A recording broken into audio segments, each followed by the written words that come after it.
Me preguntaba yo, ¿qué puede uno decir cuando es el último? Cuando ya todo lo importante y todo lo interesante ya se dijo. Entonces déjenme ver si puedo despertar su interés en algunos puntos prácticamente.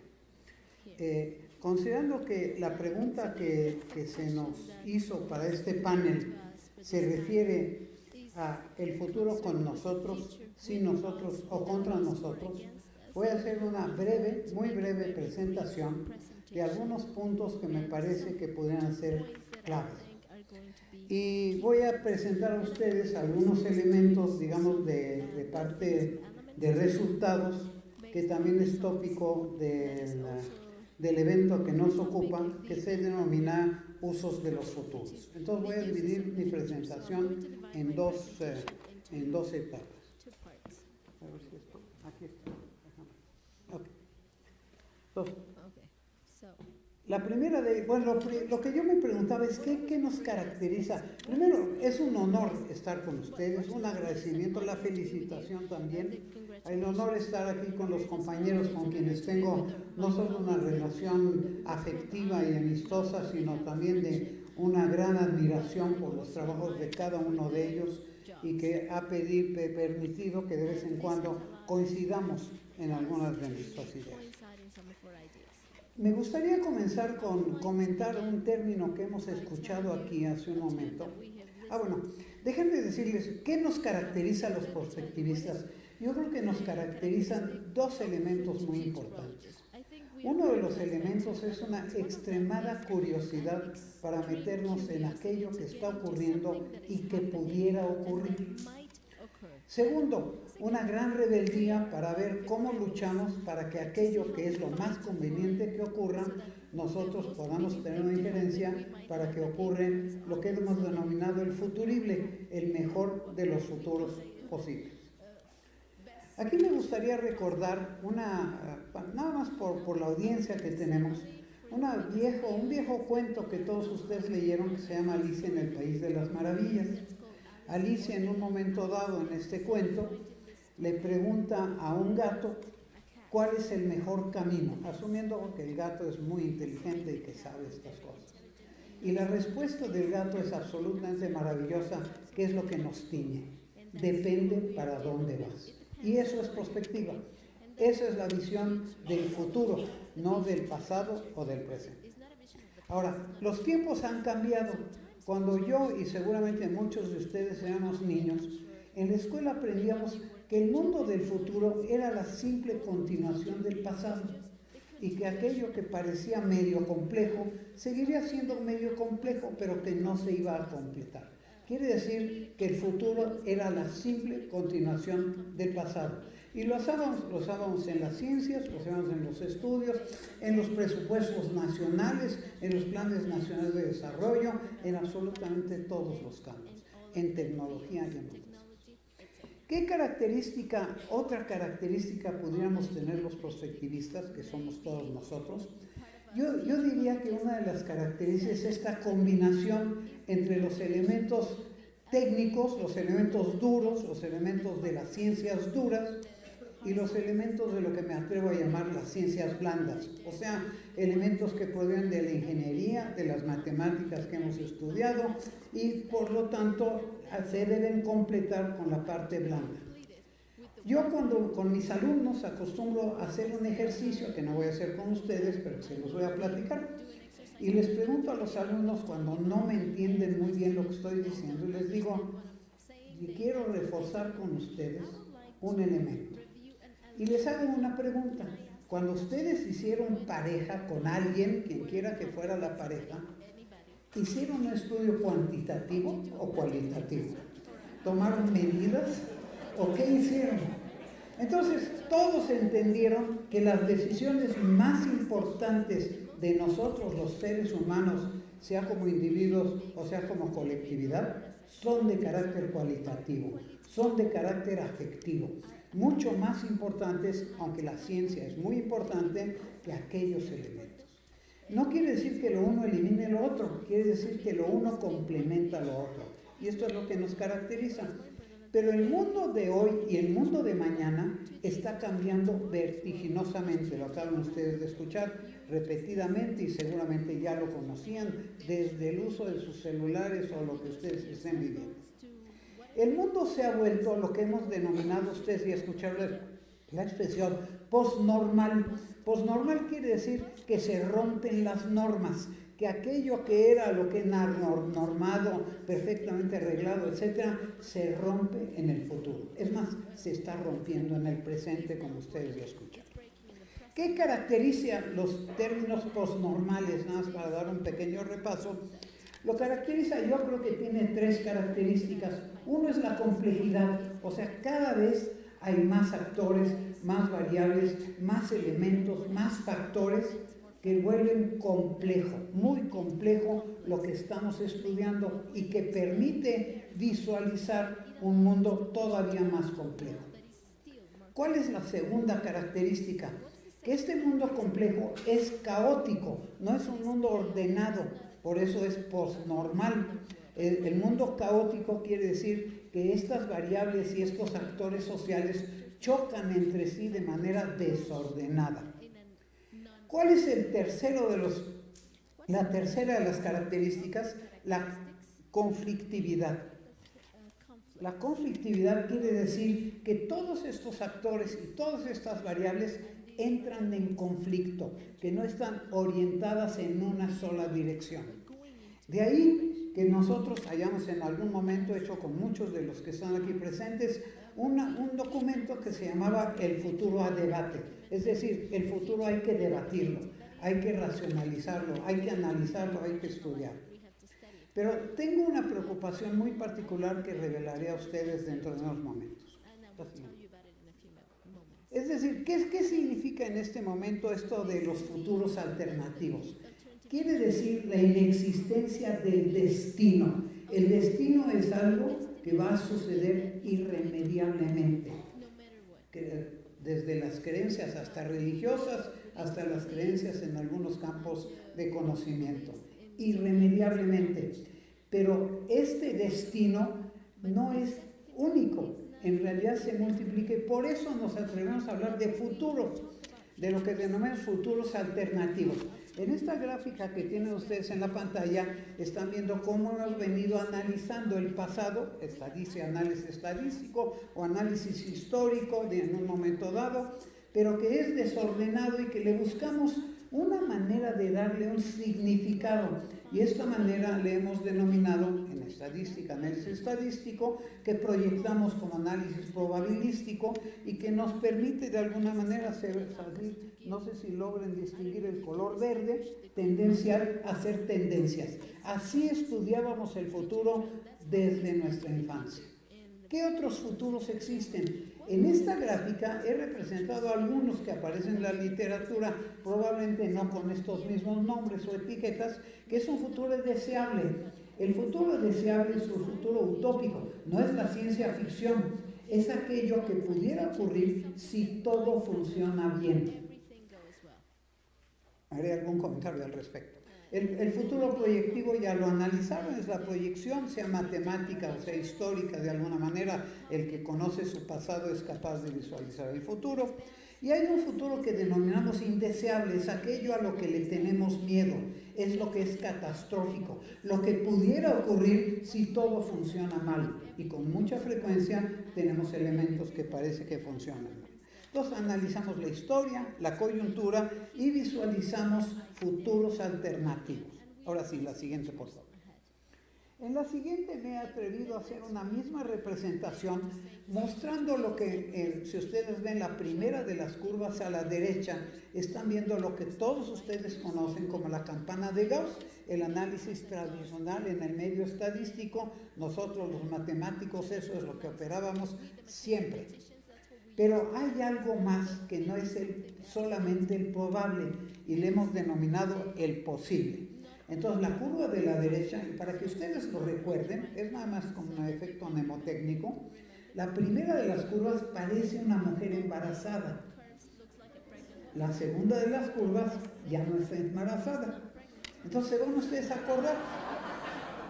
La primera de ellas es la campana de Gauss y la segunda es la estadística bayesiana cuando lo manejamos en términos matemáticos. Pero me pareció una curva curiosa. ¿Qué es lo importante de lo que estamos planteando? ¿Verdad que se van a acordar? Muy bien. ¿Qué es lo importante de lo que nosotros manejamos? Lo más importante es que una vez conocidos esta, sobre todo, posibilidad de la probabilidad y de lo futurible, el futurible es el mejor de los futuros deseables. ¿Por qué es importante esta frasecita? Quiere decir que para que yo conozca que hay algo que es mejor que otra cosa, necesito tener conocimiento de esas alternativas. Trátese de los helados que me gusta consumir y cuál es el que más me gusta, o trátese de lo que quisiera yo para el futuro de mi país o para un futuro de ciertas circunstancias. Lo más importante es que hay una brecha, o sea, que hay una posibilidad de ruptura, una posibilidad de lograr algo que es mejor que lo probable. Y esa posibilidad es la que nosotros trabajamos en materia prospectiva, para conocer el futuro, no por el deseo de conocer el futuro, sino para tomar decisiones en el presente hacia un futuro mejor. Esto es lo más importante y para eso hay que conocer la brecha. Y entonces yo visualizo el mejor de los futuros posibles para detectar después de ello el mejor de los caminos posibles. Esto nosotros lo manejamos como planeación prospectiva y estratégica. La primera es la prospectiva y la estrategia depende de la prospectiva. O sea, el mejor de los caminos depende del mejor de los futuros posibles. La siguiente. Aquí he representado los obstáculos que acostumbras tener y dice así, estas se las voy a leer, dice: debemos considerar que el futuro no es el destino, sino que esté abierto a una gran cantidad de posibilidades y de vicisitudes, puesto que estaremos obligados a considerar e imaginar la multitud de dificultades, de imponderables y de contrariedades que encontraremos en el camino. Voy a hacer un comentario, espero que no lo tomen a mal. Ustedes vieron que platicaban conmigo hace un ratito varias veces. Había un riesgo de que no pudiéramos presentar estas diapositivas por un problema de carácter tecnológico simplemente. Pero uno tiene que estar preparado para lo que pudiera ocurrir. Y esto es muy importante en este mundo que voy a denominar como líquido, como le denominaría Bauman. La siguiente, por favor. Si la planeación prospectiva responde efectiva y eficientemente a los tiempos postnormales, a que yo hacía referencia, es la salida a los tiempos postnormales, la planeación estratégica debe corresponder de la misma manera a la planeación prospectiva. ¿Por qué insisto en ello?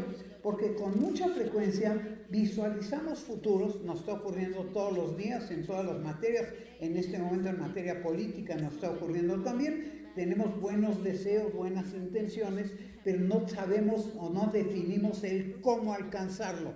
Y esto lo estamos viviendo nosotros hoy en día, todos los días. No solamente en México, también en México, evidentemente. Entonces, es muy importante esta vinculación.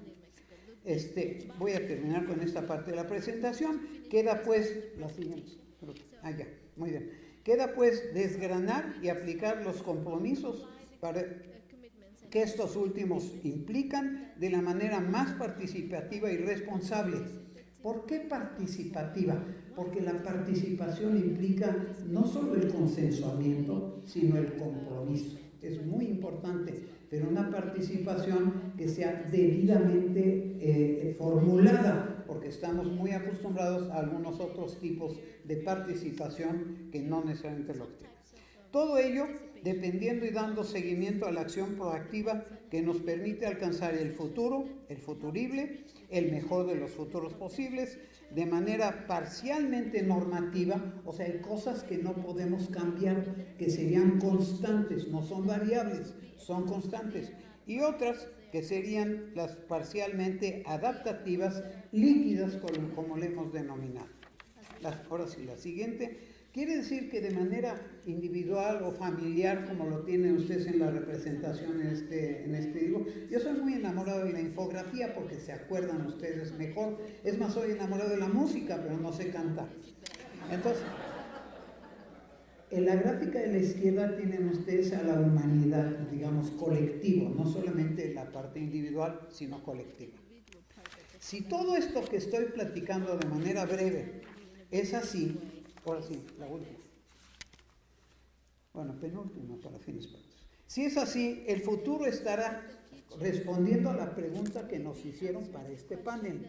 El futuro estará siempre con nosotros, nunca sin nosotros y mucho menos contra nosotros, pero depende lo que nosotros hagamos. Y al rato en las aplicaciones lo voy a mencionar.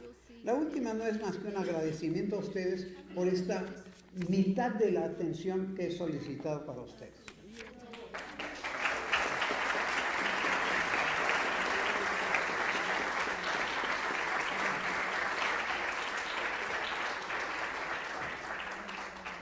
Como esta conferencia se refiere a los usos, no solamente a la parte teórica o operativa o digamos lo que acostumbramos dar en el salón de clase o en algunos estudios que hacemos y que a veces se quedan simplemente en papel o en papel en el escritorio o en papel en el bote de la basura, sobre todo cuando cambiamos de periodo administrativo o alguna de estas cosas. Quisiera mencionar algunos de los trabajos que se han presentado y les voy a hacer un comentario de por qué es importante. Es importante porque una de las grandes preocupaciones que tenemos todos los prospectivistas es, bueno, ya lo estudiamos, ya lo analizamos, ya visualizamos futuros y ahora ¿qué? ¿Cómo le hacemos para que devengan realidad? ¿Cuál es el trabajo que tenemos que hacer para que esto cristalice? Y voy a simplemente a comentar con ustedes unos cuantos de ese tipo de trabajo. Uno de ellos es un trabajo que tiene que ver con un estudio que hicimos sobre la Ciudad de México. Es decir, se llama Planeación Prospectiva para una ciudad creativa y de conocimiento. Quiero decir que en su momento se denominaba ciudad digital y de conocimiento, pero que le cambiamos la etiqueta a creativo porque hasta lo digital va a cambiar. ¿Sí? Ahora hablamos de cuántica, hay una serie de elementos de cambio muy importantes. La Ciudad de México decidiendo su futuro. Está, digamos, en términos no solamente del análisis, sino de la política pública y de las estrategias que se tienen que llevar a cabo. Si yo pudiera comentar algo que debe llamarnos la atención de este documento, es que cuando elaboramos los escenarios posibles, el escenario catastrófico, el escenario indeseable, coincidía con el tendencial. Y esto es sumamente importante, ¿sí? Porque finalmente, si las cosas continuaban como venían siendo realizadas a lo largo de los tiempos anteriores, la catástrofe era inminente. Teníamos que cambiar. El cambio era indispensable. El otro trabajo que hicimos se llama La Nueva Antropodicea, bitácora de una utopía educativa. Se creó un proyecto que duró 3 años, un proyecto piloto muy importante que se llama la Nueva Escuela Chiapaneca y que tiene una visualización socioafectiva, voy a atreverme a calificarla, de la parte educativa, en donde combina lo que es la parte intelectual y lo afectivo. Entre otras cosas, para el rol de los maestros. Tiene trascendencia, tiene mucha trascendencia, porque es el ascendente de lo que hoy están pretendiendo elaborar como la nueva escuela mexicana y que realmente no tienen mucha claridad todavía de qué es lo que significa. Hemos hecho algunos trabajos de clarificación en ello. ¿Qué otra cosa hemos hecho que puede ser importante? Hay un libro que denominamos De la Reforma a la Transformación Educativa. Aquellos que han convivido o que viven en México se han dado cuenta que hubo una posición muy vituperante, vamos a llamarle, muy de acusatorio, digamos, a una forma punitiva de los sistemas de evaluación educativa que se tenían en México, a pesar de que eran altamente sofisticados. Entonces hubo toda una posición encontrada, la hubo, ¿y qué se necesitaba? Se necesitaba no una nueva reforma, que es una cuestión de forma, sino una cuestión de transformación, y le denominamos transformación educativa. Lo hicimos con método prospectivo, y es muy importante, es base de muchas cosas que apenas estamos construyendo. ¿Qué otra cosa me gustaría comentar con ustedes?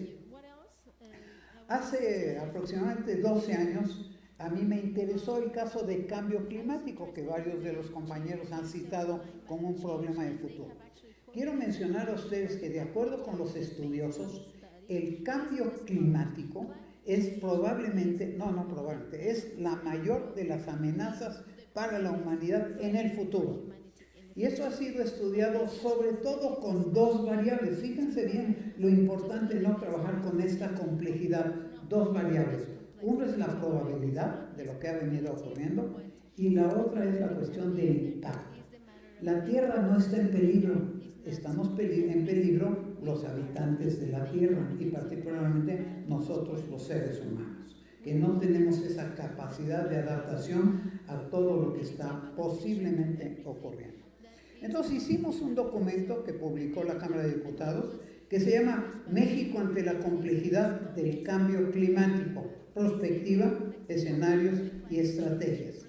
No tuvo mayor trascendencia porque es el problema de los ámbitos legislativos, o sea, se queda efectivamente mucho en el escritorio. Pero decidimos hacer otro libro que se llama, y este sí está en el comercio incluso para divulgación, se llama Cambio Climático y Seguridad Nacional, Prospectiva, Escenarios y Estrategias.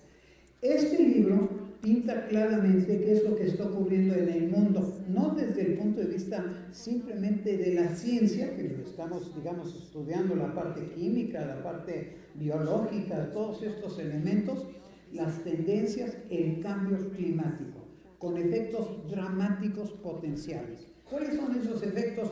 Tomando unos segundos más para comentarlos. Bueno, uno de ellos es el calentamiento del aire. En el calentamiento del aire, México está comprometido con el Acuerdo de París y luego con el Acuerdo de Marrakech, está comprometido a no elevar más allá de 2 grados centígrados la temperatura del medio ambiente. El de Marrakech ya habla de 1.5 grados. Yo no creo que ustedes tengan una idea de dónde estamos, pero estamos como en 3.5. O sea, estamos muy lejos de cumplir un compromiso internacional que desde el punto de vista jurídico es obligatorio. O sea, es obligatorio por ser internacional.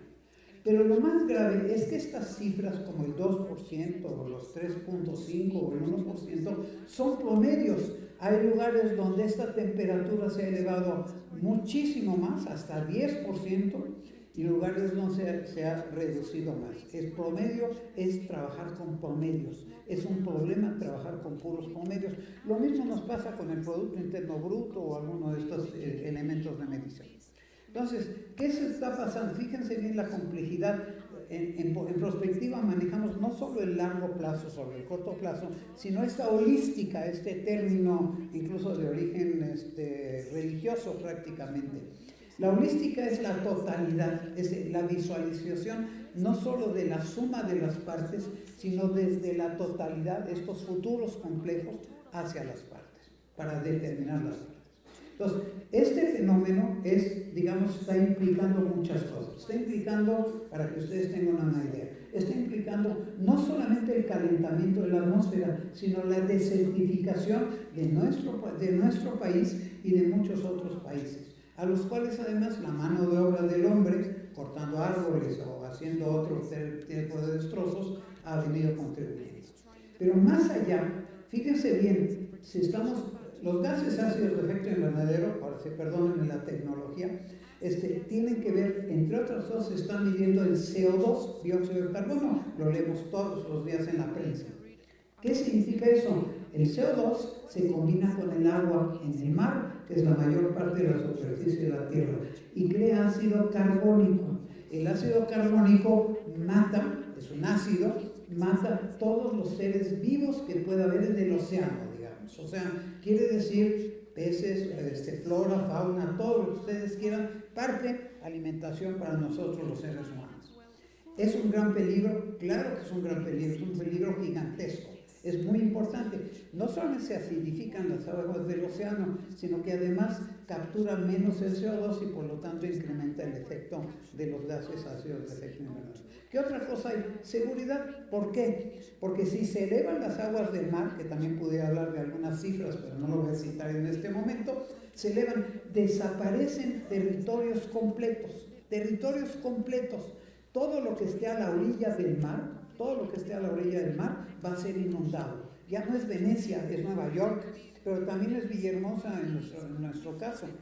Todo esto es un gravísimo peligro porque los seres humanos que ahí conviven, que ahí viven o que ahí habitan o que tienen incluso sus medios de subsistencia o se ahogan o tienen que emigrar. Y eso lo han venido estudiando sobre todo los chinos, es muy interesante, como migración ecológica.